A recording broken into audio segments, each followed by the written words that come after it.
Yo quiero hacer una aclaración. Cuando nosotros mencionamos a la gente de la sociedad civil y de participación en el gobierno, señalamos en forma irónica al ministro de Planificación, el doctor Isidoro Santana.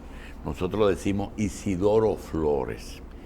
Y mucha gente nos corría, mira, no es Flores, es Santana. Mira, Isidoro Flores tiene una historia que es por la que yo miren,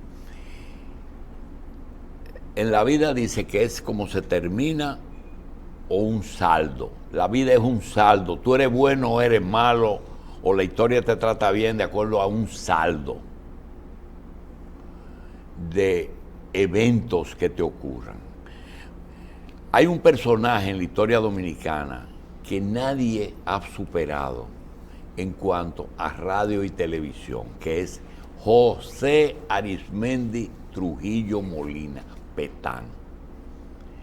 Comenzó con una emisorita allá en Bonao y utilizó todo el poder, en verdad, utilizó todo el poder para hacer grande la voz dominicana, después Radio Televisión Dominicana, y evitar que surjan otros medios. Esa es la parte mala.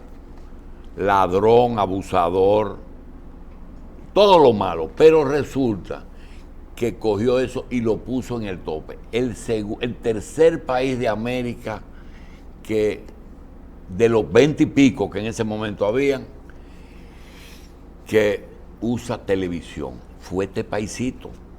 Estados Unidos, Cuba y nosotros. Es más, primero que España. Ayer vino un español y dio ese dato. Entonces, él en La Voz Dominicana, en Radio Televisión, tenía personas que se destacaron por su calidad.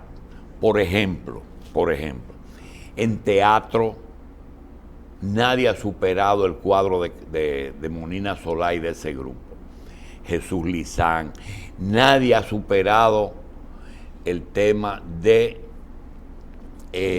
la escuela de locutores. Todos salieron de ahí y después de la muerte se hicieron trujillita, antitrujillita, pero salieron de la escuela de locución de Radio Televisión Dominicana. Las orquestas, las dos grandes orquestas, una la de la San José y la Superorquesta San José dirigida por Papa Molina, el teatro de comedia Romance Campesino y los grandes artistas, los cantantes que lo hacían por sector. El gran promotor y difusor de la música típica era el trío de Isidoro Flores, que tenía un trío famoso, típico, en La Voz Dominicana. Entonces, ese trío era contratado por un contratista que recuerdo vivía en la antigua Damián del Castillo, hoy Tunti Cáceres, que se llamaba Monchín Santana. Tenía un Cadillac rojo, montaba el trío detrás y paseaba por toda la capital. No la marcha verde, pero la marcha roja. Todo el mundo gozaba con el trío de Isidoro Flores.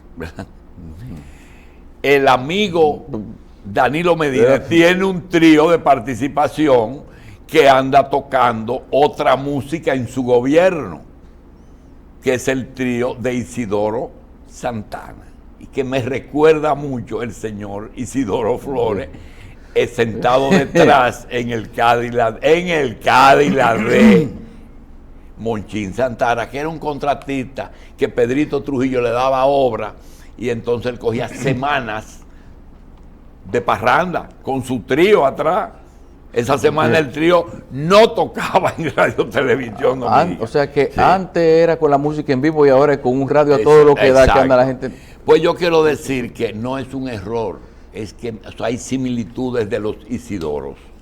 Bien, en las revistas Elecciones, que todavía aparecen, aparecía una sección que se llama Mi Personaje Inolvidable. Y todos tenemos un personaje. También en la época de la televisión, de las series de televisión, había una serie que se llamaba Mi Marciano Favorito.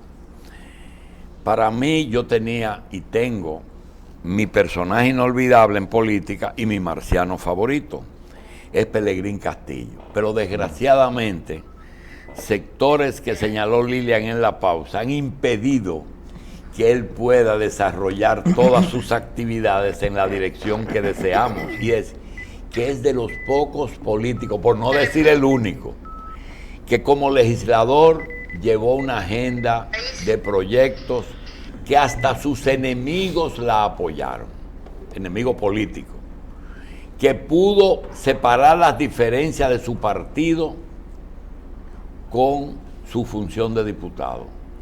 Fue el creador del proyecto de la Ley de Energía y Minas, que no se dio como él quería, porque los intereses son los que perduran. Y traía en el programa de este gobierno la solución con la fusión de energía y de las minas. Solamente pudo comenzar a trabajar en la parte minera y por razones de tipo político tuvo que salir del gobierno, por renuncia de ellos. Hoy, después de un año en que Pelegrín se ha dedicado a tratar temas específicos en conferencias que ha dictado y que yo espero que se lleven a un volumen, en que es el único político dominicano que en vez de pasarse el día concentrado en otros temas que no tienen trascendencia en el futuro, se dedicó a plantear problemas esenciales: frontera, comercio internacional, relaciones internacionales, todos los temas nodales de este país los ha tratado Pelegrín en sus conferencias. Hoy nosotros tenemos a Pelegrín Castillo frente a una fecha en que señalábamos como que faltan 307 días para las elecciones. Y yo le doy la bienvenida a Pelegrín y comienzo por decir, ¿hay alguna posibilidad de que el país mejore todas esas cosas que ustedes han luchado tanto por mejorarlas? Mejoren, me transo por mejorar. No quisiera llevarlo al estado perfecto.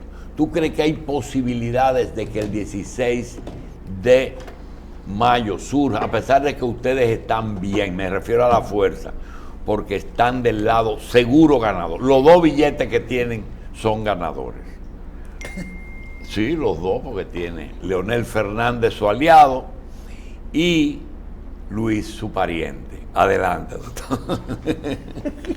No pierden, doctor. No perdemos ahí. No, mire, doctor, ante todo, muchas gracias. Muy contento de encontrarme aquí en Revista 110. Realmente le envío un cálido saludo al público de este programa y a todos ustedes. Realmente República Dominicana está viviendo probablemente una de las coyunturas más complejas, más difíciles, más peligrosas de toda su historia. Y nosotros venimos insistiendo, la fuerza y yo personalmente vengo enfatizando la necesidad de que nos demos cuenta de cuál es la crisis que tenemos por delante. Aquí no se trata solo de una crisis dentro del partido de gobierno. Si fuera eso, fuera fácil. Los partidos se dividen, los partidos terminan. Aquí no se trata tampoco de una descomposición solo del orden político. El orden político está profundamente descompuesto. Aquí estamos viviendo una crisis estructural del sistema político y del sistema económico que está impactando el funcionamiento del Estado, de la nación, y que pone en peligro todas las conquistas que República Dominicana ha asegurado desde su fundación y sobre todo en la etapa democrática. Por tanto, personalmente y como partido venimos haciendo advertencias a todos los actores de responsabilidad, de dirección, especialmente al PLD, porque es el partido de gobierno, a nuestro amigo el presidente Medina, al presidente Fernández, que también es nuestro amigo, a los miembros del comité político del PLD. Es un partido casi Estado, controla todos los poderes públicos, ha dominado esta etapa, ha sido el partido hegemónico propiamente. Y también hemos hablado con los partidos de oposición para que en todo caso los actores actuemos con sentido de responsabilidad y no generemos ninguna situación que termine provocando una crisis de gobernabilidad, un periodo de inestabilidad y eventualmente más injerencia que la que ya tenemos y quizás una intervención internacional.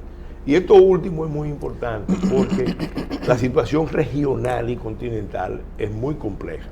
Hay una nueva guerra fría en el Caribe. En el mundo hay una nueva guerra, pero con otros medios. Ya el tema nuclear que dominó la etapa de la Guerra Fría no está en el primer nivel, pero entonces hay conflictos en otros planos, hay luchas por la tecnología, por los controles de los mercados, por el dominio diplomático, y todos esos factores han colocado al Caribe, han vuelto a colocar al Caribe. Esta es la cuarta crisis desde 1901, como el escenario de un choque de potencias. Y nosotros, las veces anteriores, de las 3 crisis anteriores, en 2 hemos salido afectados gravemente con intervenciones. En este momento, donde la isla ya está bastante desestabilizada y donde a República Dominicana la han arrinconado, la han comprometido con un proyecto de solución dominicana al problema haitiano, un escenario de inestabilidad en Haití, en República Dominicana, puede terminar generando realmente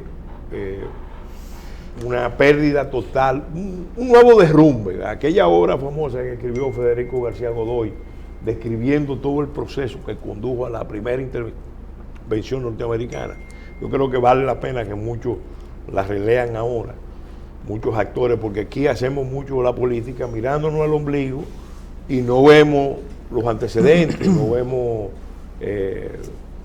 cómo ese pasado de alguna manera nos interpela.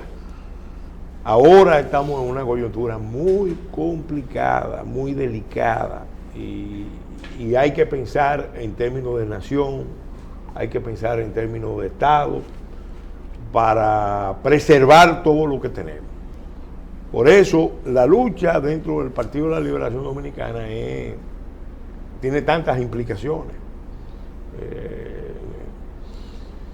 Si como resultado de esa miopía o de esa facciosidad que se ha apoderado del Partido de la Liberación Dominicana en la cúpula y en muchos otros estamentos, el PLD entra en una etapa de ruptura, de ingobernabilidad, de confrontación, las consecuencias para la República Dominicana pueden ser muy negativas, muy negativas.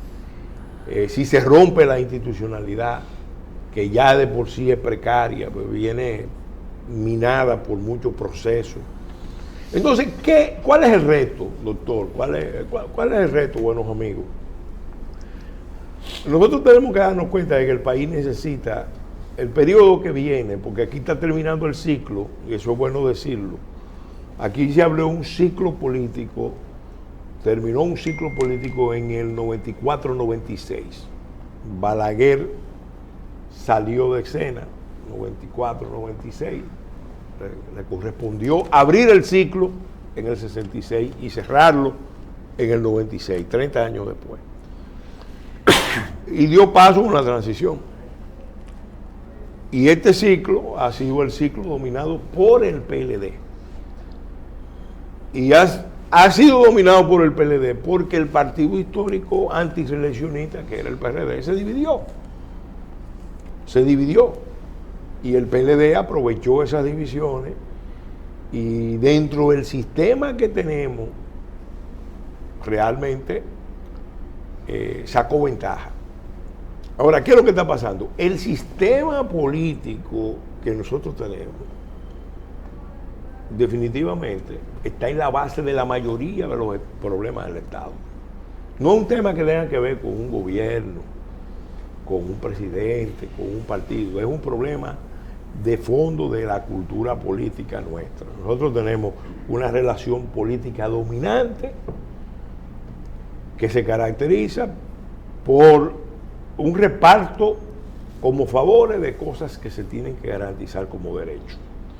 Eso ha degradado la relación política.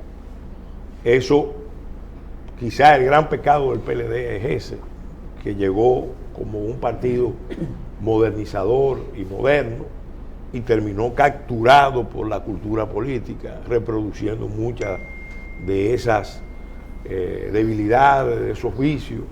Ya ellos lo admiten abiertamente. Y eso obviamente tiene una explicación. Y ustedes van a estar de acuerdo, porque en ese punto coincidimos mucho. Nosotros tenemos un problema con una economía que está muy deformada. Es una economía deformada y deformante, que formalmente es capitalista, pero que realmente está organizada no para producir riquezas, sino para concentrar rentas. Rentas que se extraen de la población a través de estructuras económicas en casi todas las áreas de la economía. O sea, usted va área por área y ahí usted ve estructuras de concentración y extracción de renta. Lo ve en el asfalto, lo ve en las comunicaciones, lo ve en el combustible, lo ve en la electricidad, lo ve en el dinero, lo ve en la comercialización de productos básicos, lo ve en casi todas las áreas, cemento, varilla, pintura. ¿Qué pasa? Esa concentración en realidad es paradójica porque se está dando en el marco de una economía que supuestamente crece todos los años. Ahora, eso es lo que permite que mucha gente tenga que ir a buscar en la política lo que no puede asegurar en la empresa, en la propia iniciativa. Y esa contradicción del modelo político y el modelo de negocio está en la base de la crisis nacional. Entonces, aquí necesitamos, en la agenda nacional, eso está ahí previsto y todo el mundo lo sabe. Y los que no lo saben deberían enterarse. Aquí nosotros necesitamos un cambio muy profundo del modelo político. La política no puede seguir costando lo que cuesta. Mientras más cuesta, es menos democrática, es más corrupta. Pero yo tengo que interrumpirlo, don Pelegrín. Mire, el doctor Jacín en su comentario hablaba de lo que es el perfil de un nuevo presidente de la República. Usted habla de cambio y de reto y da la impresión que es la primera vez en la política dominicana que a 10 meses de unas elecciones no aparece el candidato que debe de dirigir ese cambio que usted tiene 10 años planteando, un cambio de modelo político-económico. ¿Cuál es el perfil? La oposición no lo tiene. el PLD decidió meterse en un pleito entre un zapato que no encuentran el cordón para Lilian, desatarlo. él no puede decirte cuál es el perfil, porque si tú tienes un Danilo Medina, que ese soy yo, y le dice a 6 de ellos, desarrollen su campaña, y después no dice cuál de ellos es, pero el otro señor nunca ha hablado de un aliado, ni de la mujer, mucho menos. Él tiene ahí un perfil aliado que hasta se fue del gobierno. Sin embargo, ustedes oyen hablar a Leonel Fernández de los aliados. Él tiene ahí una figura para proponerla. Ni tú ni yo. Vámonos con el aliado que ha sido fiel desde el 96 con nosotros. No lo dice, pero él va a defender ahora a Leonel. Adelante, doctor. No, doctor. Adelante, defiéndalo. Ese es un prócer. Mire cuál es el escenario. Con suerte. Mire cuál es cómo uno lo ve, porque esto no depende no puede depender de una figura providencial, de un fenómeno mesiánico, que ese es uno de los errores nuestros. Aquí tenemos que tomar conciencia de cuál es la situación. Evidentemente esta situación se parece mucho a la del 94-96. Había un tranque en el 94-96, donde el partido de gobierno de los partos, y ahora Pompeo, donde el partido de gobierno tenía dificultades para continuar, había divisiones internas, pero los partidos de oposición tampoco garantizaban una buena gobernabilidad, y ahí en esa coyuntura el liderazgo del partido de gobierno y otros actores, entre los que tuvimos nosotros, concebimos la estrategia de la tercera vía, que fue la que posibilitó el ascenso al poder del PLD, que en ese momento era un partido pequeño, 13,000 miembros, 5,000 circulistas, quítame el año que me puede corregir, y eso posibilitó la transición a una nueva etapa, sin ruptura. Por primera vez en la historia de República Dominicana pasamos nosotros de un ciclo de 30 años a otro sin una ruptura, que eso es muy importante para el crecimiento de un país en términos institucionales. Es que las 3 grandes transiciones la hizo la misma persona. En el 61 la hizo Balaguer, en el 78 la hizo Balaguer, y en el 94 la hizo Balaguer. Sí. El hombre que supo manejar la prueba más difícil de los políticos, porque usted sabe muy bien que después de llegar al gobierno, lo más difícil es bajar del gobierno. Lo haga bien o lo haga mal. Más difícil. Es muy difícil. Es muy difícil. Ahora, ¿qué pasa? Nosotros aquí tenemos que pensar en términos de Estado, en términos nacionales.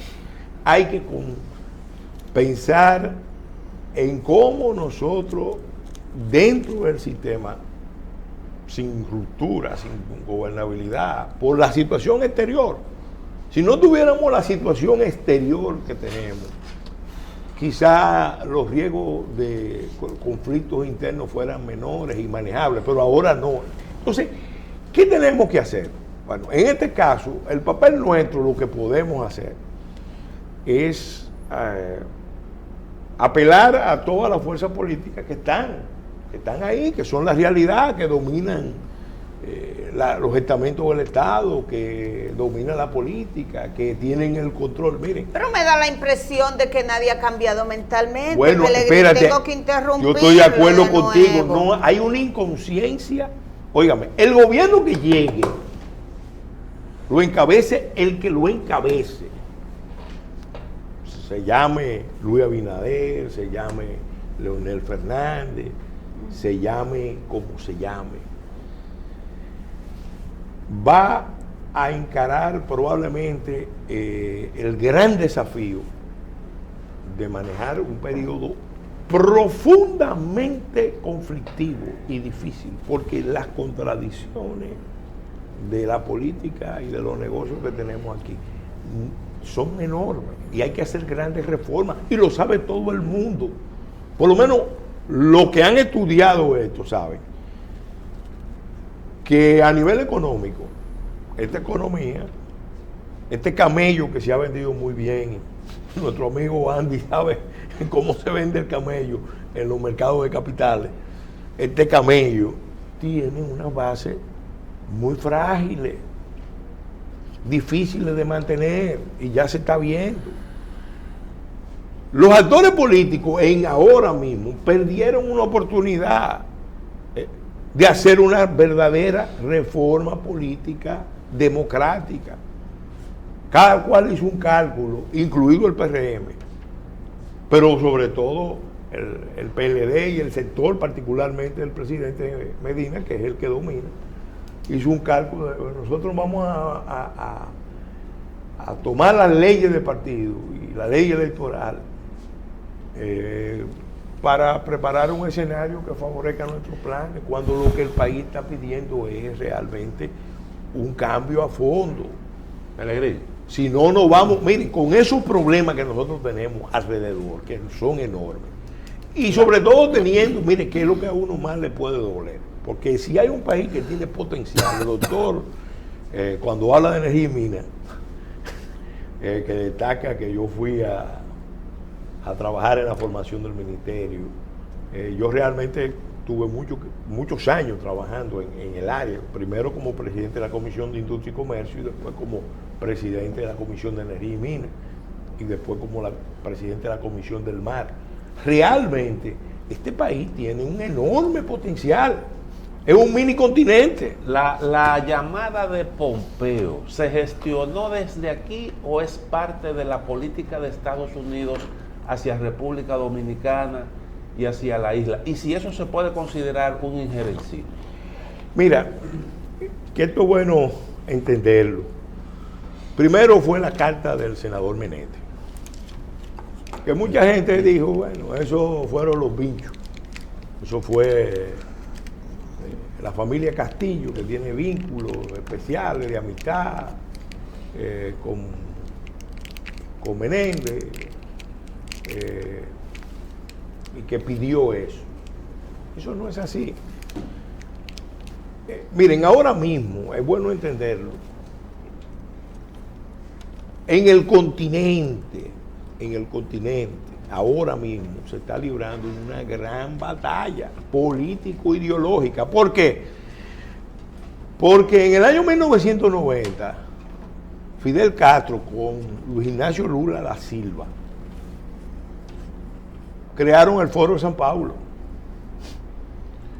Y el Foro de San Pablo se creó como una estrategia a la caída de la Unión Soviética para preservar el socialismo en América Latina y relanzar el socialismo en América Latina. Y concibieron una estrategia muy hábil, mientras Estados Unidos se fugaba hacia el mundo con el sueño de que iba a dominar la globalización. Y se desentendió de América Latina. Leonel Fernández, por ejemplo, llegó al poder en el 96 en el mejor de los mundos posibles. En ese momento, porque se estaba construyendo el modelo global liberal, y esa era la idea que había. Entonces, mientras tanto, estos grupos iban tomando el poder en diferentes países. Primero fue Venezuela, con el comandante Hugo Chávez, que no empezó como socialista. La influencia original de Chávez era nacionalismo militar inspirado por los militares argentinos. El teórico de ese proceso era un coronel retirado argentino que elaboró toda una doctrina.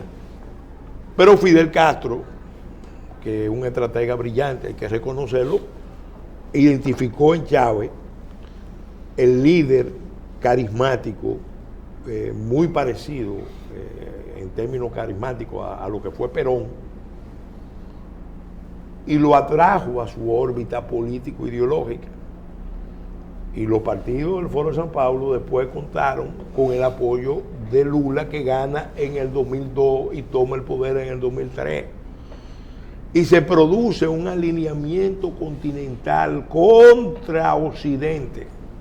Ya en el 2005, inspirado por esa visión ideológica, y fue el gran error estratégico de Brasil, le dijeron a Estados Unidos no al ALCA, por razones puramente ideológicas. O sea, que Estados Unidos no quiera el PLD lo que no, oye, no, lo que te quiero decir para que entendamos este proceso. En el 2008, cuando viene la crisis internacional, la crisis mundial, los países del BRICS elaboraron una estrategia para cambiar el balance de poder mundial. Y Brasil en América Latina reforzó el uso de todos los recursos a su alcance para afianzar su hegemonía continental y alinear al continente en contra de Estados Unidos y Europa.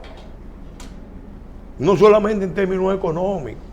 Parte del problema que se planteó con Odebrecht y Brasil tiene que ver con un programa militar que Brasil quería desarrollar, Lula quería desarrollar en el marco de los BRICS con Rusia.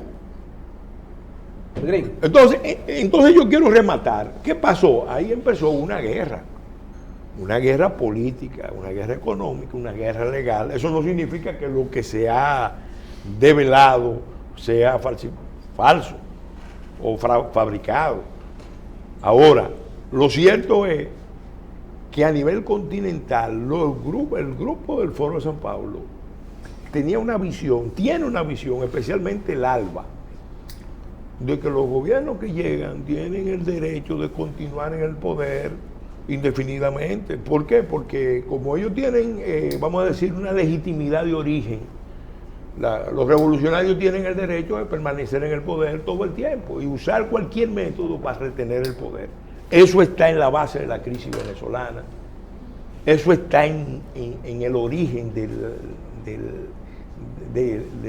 la crisis cubana, y a nivel continental ese es el gran debate. Entonces la pregunta que yo me hago, y que es una cuestión elemental, el presidente sabe, porque ellos mandaron un emisario a Estados Unidos, no ahora, hace año y medio, a explorar la posibilidad de que al presidente Medina se le permitiera un tercer periodo. Y los Estados Unidos oficialmente le dijeron en ese entonces al emisario que el presidente mandó: no es posible, porque la política norteamericana en todo el continente y a lo largo de los años es tratar de lograr gobiernos limitados, gobiernos responsables. El tercer periodo origina muchos problemas. Lo plantearon. ¿Qué pasó? El gobierno siguió. ¿Por qué? Porque aquí siempre creemos que podemos lograr, haciendo combinaciones con los grupos económicos de aquí y con los grupos económicos de allá, haciendo combinaciones de negocios, siempre creemos que podemos saltarnos las reglas y que podemos jugar con un doble estándar. Entonces, ¿qué pasa? Aquí, a Estados Unidos, no a Estados Unidos, al continente le conviene, ahora en este momento, donde está la crisis venezolana, la crisis cubana, la crisis en Nicaragua, esa situación de Haití que es particularmente a nosotros que nos afecta, que se genere una crisis en República Dominicana con la reelección. Evidentemente que no. ¿A quién le conviene? Obviamente, si el presidente Medina mete el proyecto de reelección, que yo espero que no lo haga, y se lo he pedido respetuosamente, cordialmente, reflexionándole. Es más, al último que le conviene hacerlo es a él. Pelegrín. Si yo fuera Danilo Medina, yo planteara una salida del gobierno sin plan de volver. Es decir, cumpliendo lo que manda la Constitución. Porque insistir en el tema de retener el poder o de irse con plan de volver, que es lo más peligroso que hay. Porque cuando tú sales del poder con plan de volver, automáticamente te conviertes en el blanco de todos los ataques. Porque te quieren liquidar lo tuyo y te quieren liquidar lo contrario. Claro. De modo que lo de Pompeo es la conclusión lógica y natural de la política norteamericana en un momento en que en la región, y no nos olvidemos de eso, Estados Unidos, que es un factor también que no se puede olvidar, Estados Unidos ahora mismo está luchando aquí con la réplica china a la política norteamericana en el mar meridional de China. Y definitivamente la política china es demostrar que Estados Unidos es un tigre de papel. Un tigre de papel. Y el gobierno dominicano, lamentablemente, por falta de inteligencia estratégica y no cuidar la forma y no escoger el momento ni los buenos motivos, se metió justo en el momento en que se estaba dando una gran confrontación. ¿A quién fue que puso en entredicho el gobierno del presidente Medina? A Taiwán, no. A los norteamericanos a escala mundial.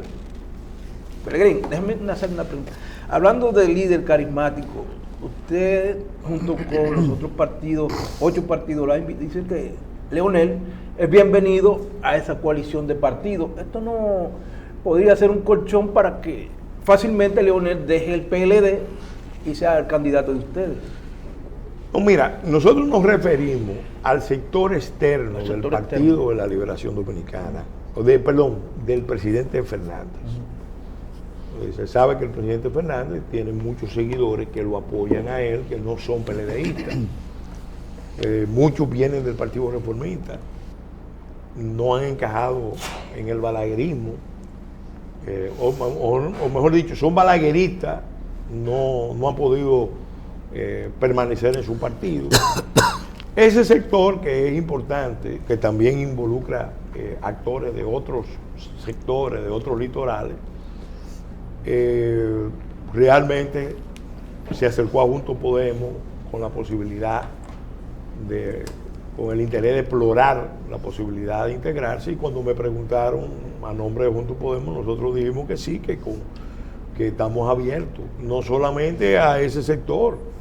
Ahora mismo las circunstancias obligan a que todos los partidos y todos los actores sociales hagan un esfuerzo de construcción de nuevos espacios de participación y de movilización, porque es que se ha jugado en contra de la democracia, se ha jugado a aplastar a los partidos, a las posibilidades de renovación del orden político. Entonces a ese sector le hemos dicho, bueno, aquí tienen un espacio para postular su candidato a posiciones congresionales, a posiciones municipales, sin duda. Ahora, el PLD es el partido del doctor Leonel Fernández y se supone que él a la vista está luchando por la candidatura. Es más, el doctor me va a corregir. Nunca en la vida Leonel Fernández había luchado por la presidencia como lo está haciendo ahora. Bueno, doctor, nunca. No, o sea, en el 96 Leonel Fernández fue presidente. Lo pusieron.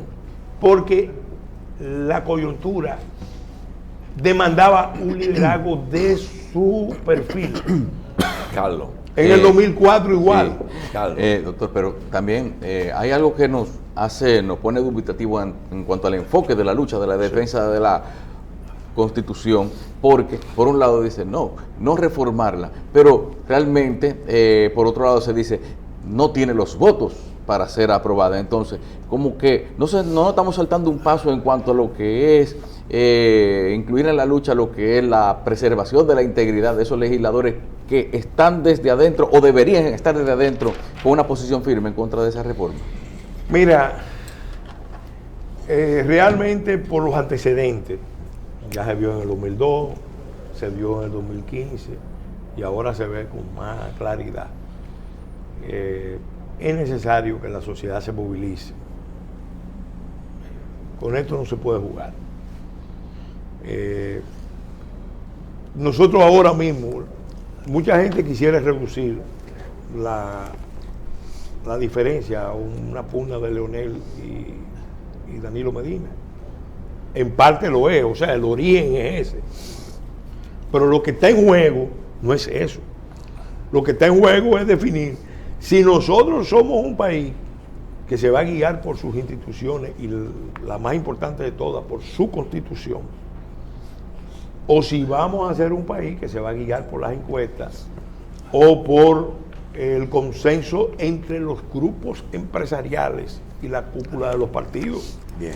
En una relación de conchupancia que está en la base de la crisis podemos del entonces, partido. podemos concluir en esta presentación que la posición de Pelegrín es recomendarle al presidente Medina que se ajuste a la Constitución, que ni opte por reelección, ni opte por habilitación, y que haga sus planes para entregar el poder a un correligionario el 16 de agosto del 2018 y que se vaya tranquilo para su casa. Y yo le voy a decir una cosa, mire, porque lo hemos visto.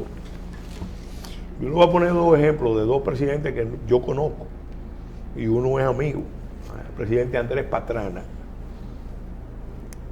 Gobernó un periodo y es un actor de primer nivel en su país. Y las grandes decisiones de Colombia y de la región,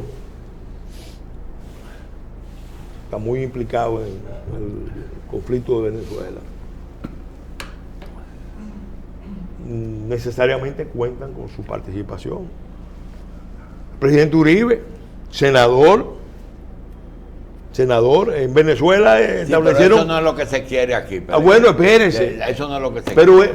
Pero lo que necesitamos, porque, mire, el presidente dijo, usó un lema muy importante, hacer lo que nunca se ha hecho. Y usted sabe que él ha hecho muchas cosas que nunca se han hecho. Pero la más importante cosa que él pudiera hacer, que nunca se ha hecho, es esto que yo estoy diciendo. Le va a dar autoridad moral y política. Está bien. Histórica. Pelegrín, gracias. Lo que pasa es que el lenguaje que se está usando pone a uno a pensar, aunque no sea el caso doctor, tuyo. Eso es la vocinglería política. Sí, mire, pero desde que Danilo Medina, si Danilo Medina se pone a la altura de las circunstancias y corresponde al mandato de la Constitución, de su propio juramento, usted puede apostar que va a terminar primero el gobierno con el reconocimiento de muchísima gente. Sobre todo si apoya a su compañero de partido. No, es que ese no es. Pelegrín, es que esa no es la gracias. foto. Seguimos hablando, Seguimos Gracias, hablando. Pelegrín Sí. Castillo.